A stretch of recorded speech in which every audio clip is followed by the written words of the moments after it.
오늘 우리가 함께 나눌 말씀은요, 열왕기상 21장 말씀인데요, 15절과 16절 말씀을 함께 읽으며 나와 함께 하는 자들에게 라는 제목으로 하나님의 말씀 함께 나누도록 하겠습니다. 우리 15절과 16절 두 절의 말씀을 우리 한 목소리로 봉독하도록 할까요? 함께 읽겠습니다. 시작. 이세벨은 나봇이 돌에 맞아 죽었다는 소식을 듣고 곧 아합에게 말하였다. 일어나십시오. 돈을 주어도 당신에게 넘기지 않겠다고 하던 이스라엘 사람 나봇의 포도원을 차지하십시오. 나봇은 살아있지 않습니다. 죽었습니다. 아합은 나봇이 죽었다는 말을 듣고 일어나서 이스라엘에 있는 나봇의 포도원을 차지하려고 내려갔다. 아멘.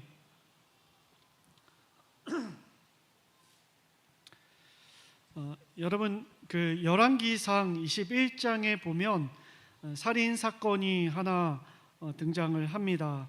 나봇이라는 이스라엘 사람이 죽음을 당하게 되는 거예요. 저와 여러분들은 생명을 귀하게 여기고 또 한 사람의 생명의 존엄성을 아끼는 분들이기에 이 나봇을 다시 살릴 수 있다면 살리고 싶을 것입니다.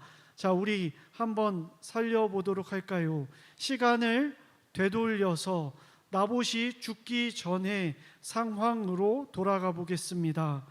열왕기상 21장 1절 혹은 그 전절쯤으로 돌아가 보도록 할게요. 그리고 이 자리에 21장에 나오는 모든 성경의 인물들을 초청했다고 가정을 해보도록 하겠습니다. 여러분, 누구와 먼저 이야기를 해야 될까요? 아합과 이세벨 누군지 아시죠? 이 사람들 도통 얘기가 통할 것 같지 않아요? 또 개선될 것 같지 않습니다. 또 왕과 왕비라는 권력과 권위가 있기 때문에 말이 안 통하고 어떻게 먹혀 들어갈 것 같지가 않습니다. 여러분, 그러면 우리는 성경에 나오는 인물들과 함께 무엇을 해야 할까요? 나봇이 죽임을 당한 결정적인 이유부터 한번 찾아봐야겠죠. 왜 죽었습니까? 제가 한 문장으로 요약해서 여러분들에게 말씀드릴게요. 이스라엘의 왕이었던 나봇이 포도원, 포도밭 내놔라고 했는데 안 내놨어요. 그래서 죽었어요.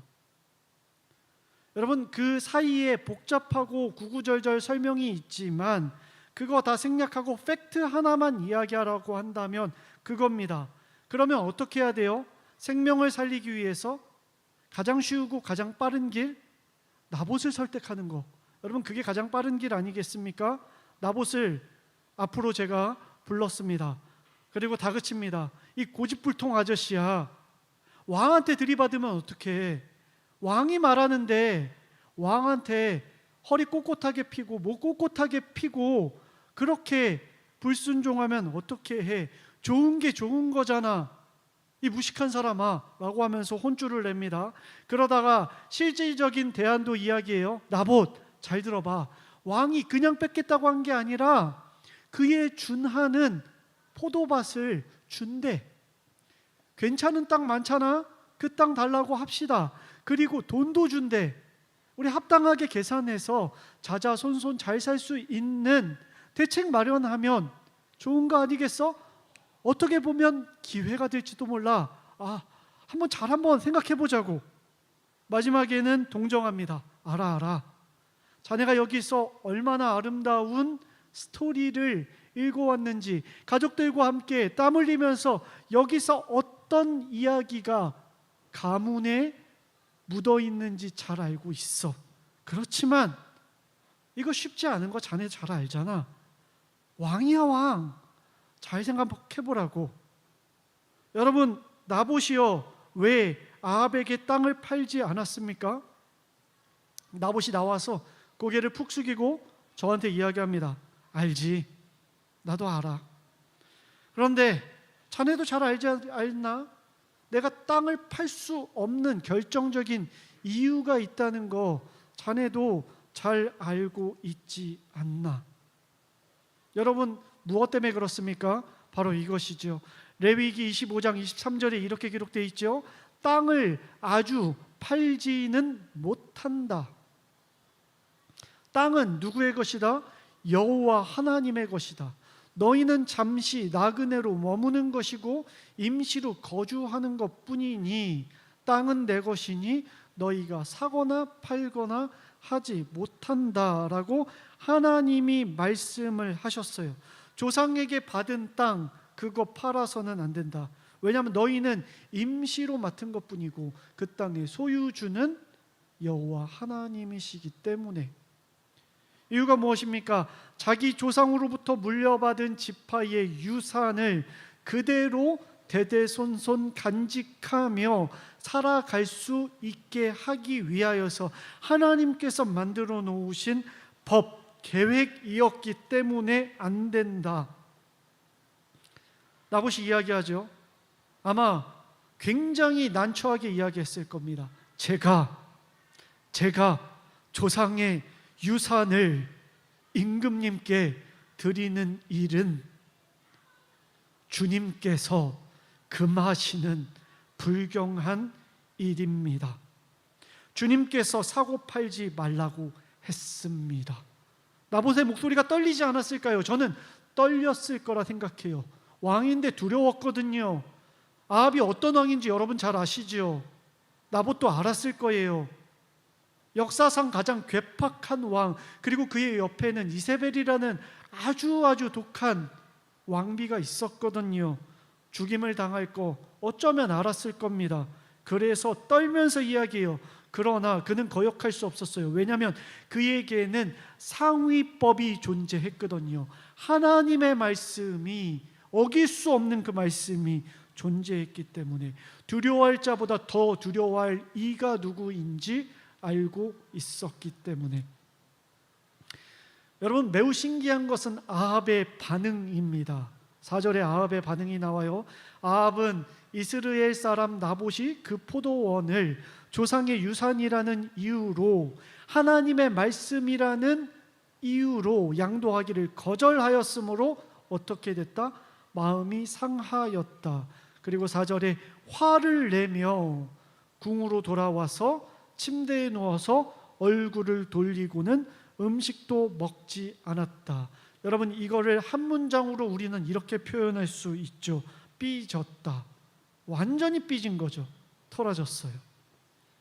눈 딱 감고 대충 쓱 하려고 했어요. 자기도 하나님 말씀 알아요. 근데 이렇게 싹 하려고 했습니다. 그런데 나봇이요, 하나님의 말씀에 이렇게 기록되어 있습니다라고 꼭 집어서 마음 상하게 한 거예요. 대충 그냥 물에 물 탄 듯 술에 술 탄 듯 그냥 그렇게 세상 사람들 살아가는 것처럼 훅 하고 넘어가려고 했는데, 그리스도인은 그러면 안 됩니다. 하나님의 백성은 그렇게 살면 안 됩니다 라고 용기 없었지만 용기 내어 이야기했거든요. 자기도 알아요. 왜요? 자기도 하나님의 백성이기 때문에. 오늘날로 말하면 그리스도인이기 때문에.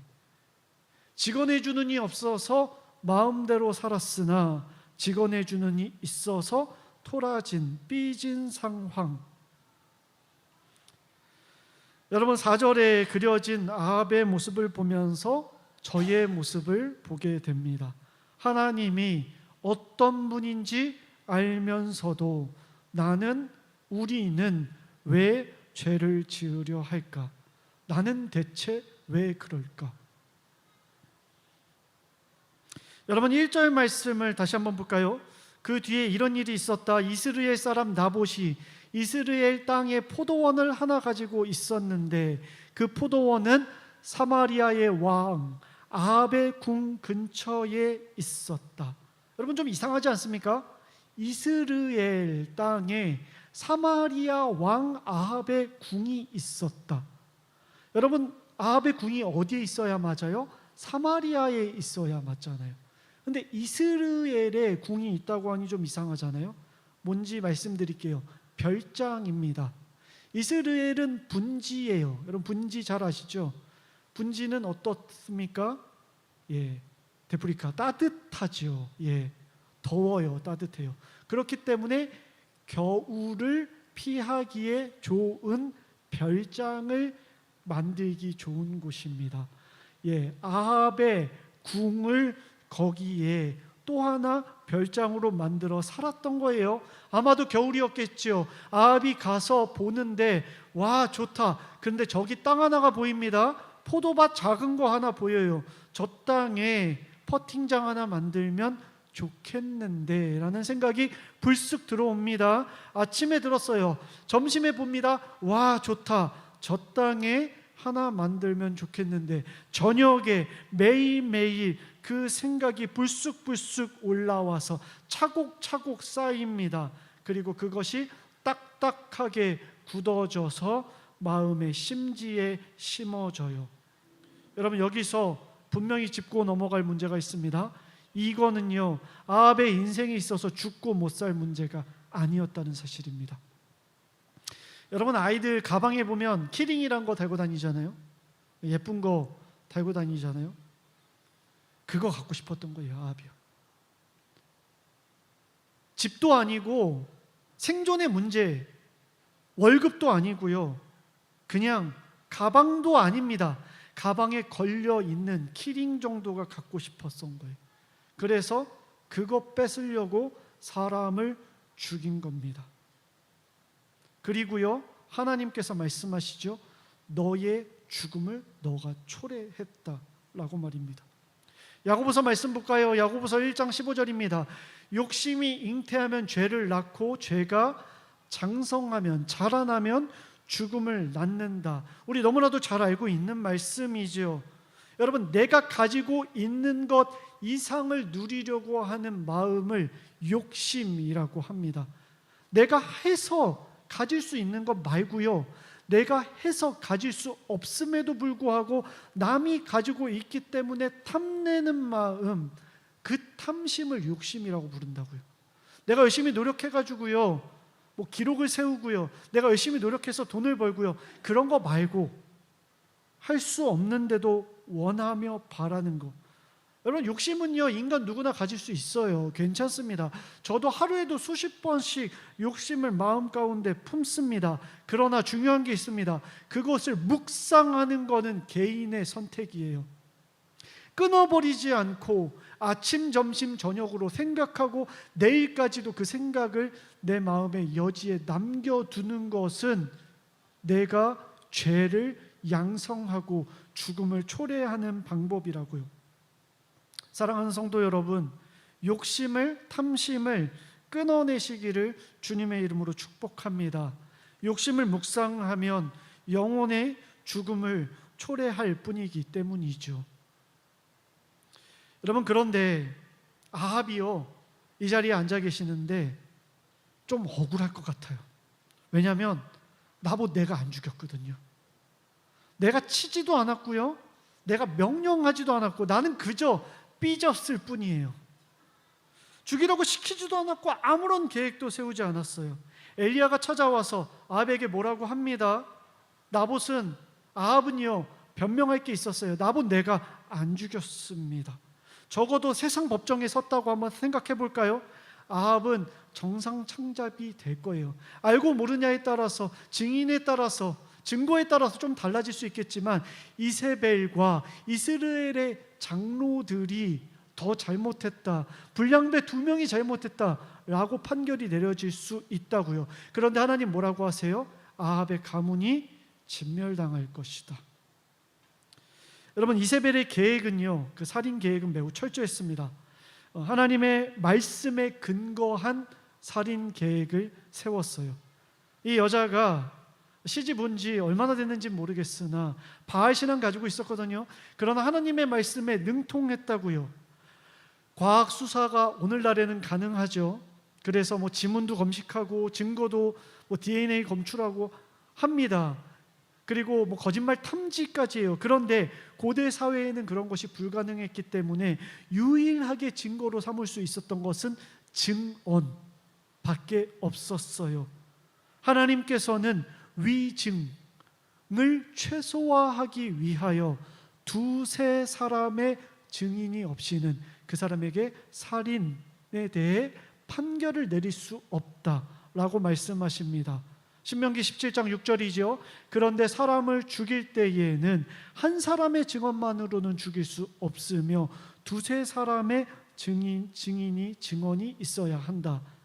두세 사람의 증언이 있어야만 그 사람을 죽이고 사형 판결을 내릴 수 있다. 이세벨이 이 말씀을 잘 알아서 불량배 2명을 이스라엘에서 섭외합니다. 그래서 장로들에게 계획을 짜서 나봇이 왕을 저주했다, 그리고 하나님을 저주했다라고 증언하게 해요. 그래서 이렇게 됩니다.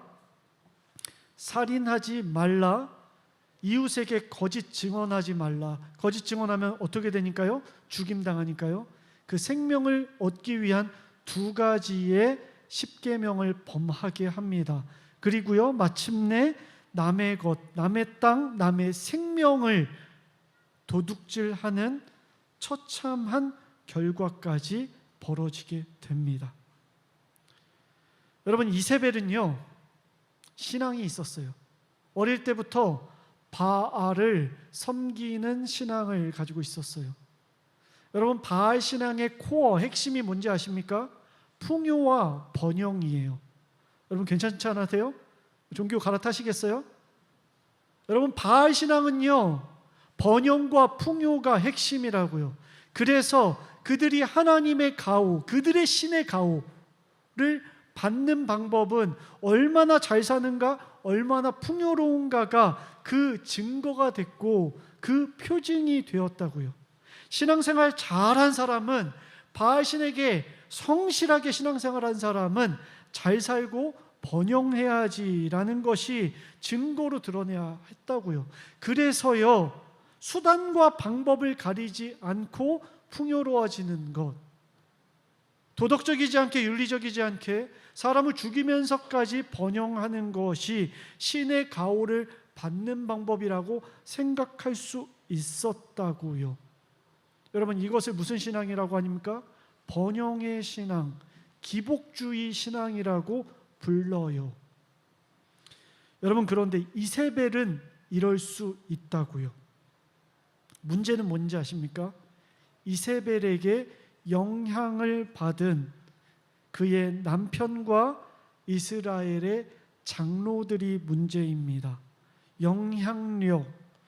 이세벨의 신앙에 완전히 물들어 버려서 그것을 그대로 내버려 둔 사회와 문화와 정치와 경제가 되어버린 이스라엘이 되어버렸다는 거죠.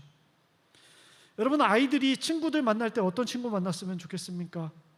저는요, 좀 우리 표현으로 좀 좋은 친구 만났으면 좋겠어요.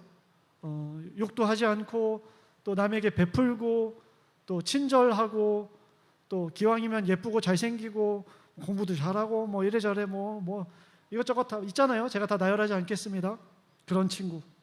그래서 여러분, 학군이라는 것도 있잖아요. 학군 왜 이렇게 따져서 갑니까?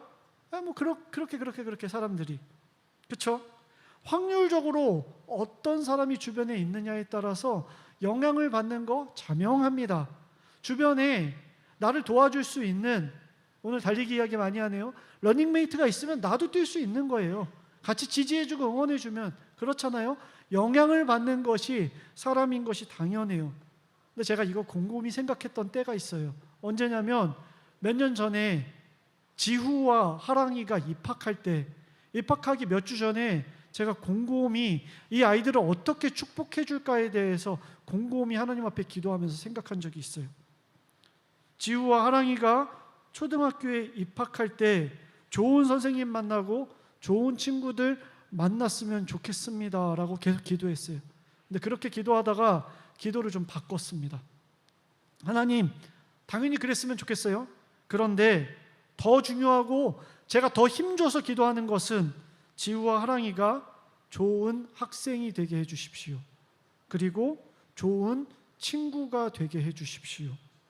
지우와 하랑이 때문에 학급이 바뀌고 학교가 변화되는 은혜가 있게 해 주십시오. 영향을 받는 것이 아니라 영향을 줄 수 있는 하나님의 사람이 되게 해 주십시오. 창세기 12장 2절과 3절이 저는 구약에서 참으로 중요한 말씀이라 생각합니다.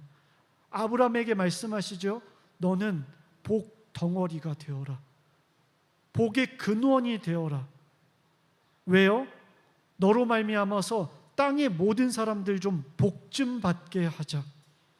하나님의 사랑을 누리는 영향력 있는 사람이 되어라. 너는 복이 되어라. 너는 좋은 학생이 되어라. 좋은 친구가 되어라. 좋은 그리스도인이 되어라.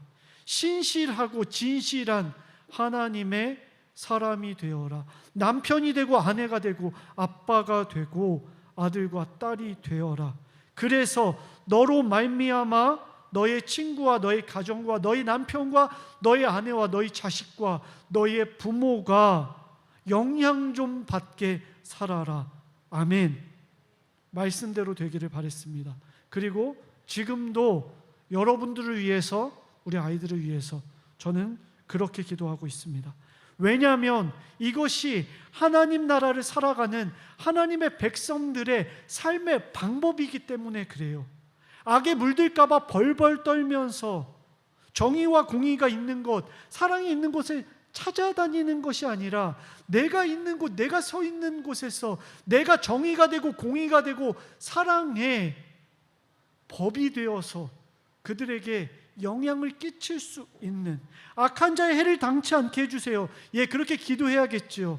그러나 그와 더불어 악한 자에게 선을 행하는 내가 되게 해주십시오. 작은 불꽃이지만 그 스파크가 산을 태울 수 있는 놀라운 은혜가 나로 말미암아 우리 가정 가운데, 그저 교회 가운데 있게 해주십시오라고 기도해야 된다는 것이죠.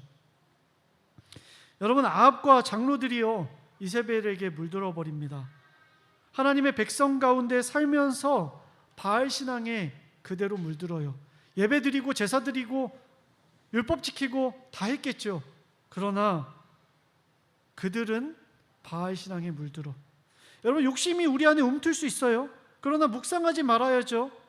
오히려 묵상하며 무너진 그곳에 하나님의 정의와 사랑과 율법을 삶으로 보여줄 수 있어야겠죠. 여러분, 질문합니다. 여러분과 함께하는 이들에게 여러분은 어떤 사람입니까? 간신히 그리스도인입니까? 이세벨이 우리 주변에 영향을 미칠까 봐 두려워 벌벌 떨면서 피하기에 급급한 신앙인입니까? 아니면 이세벨의 나라, 바알의 법이 팽배한 그곳에서 원래 그런 거야, 어쩔 수 없어, 이제 포기해 라고 하는 세상 가운데 서로를 격려하며 하나님 나라를 세우는 신실한 그리스도인 되기를 바라십니까? 작은 무리이지만 저는 단단한 우리가 되었으면 합니다. 함께 힘주어 하나님 나라 세워갈 수 있는 저와 여러분 되시기를 주님의 이름으로 간절히 축복합니다.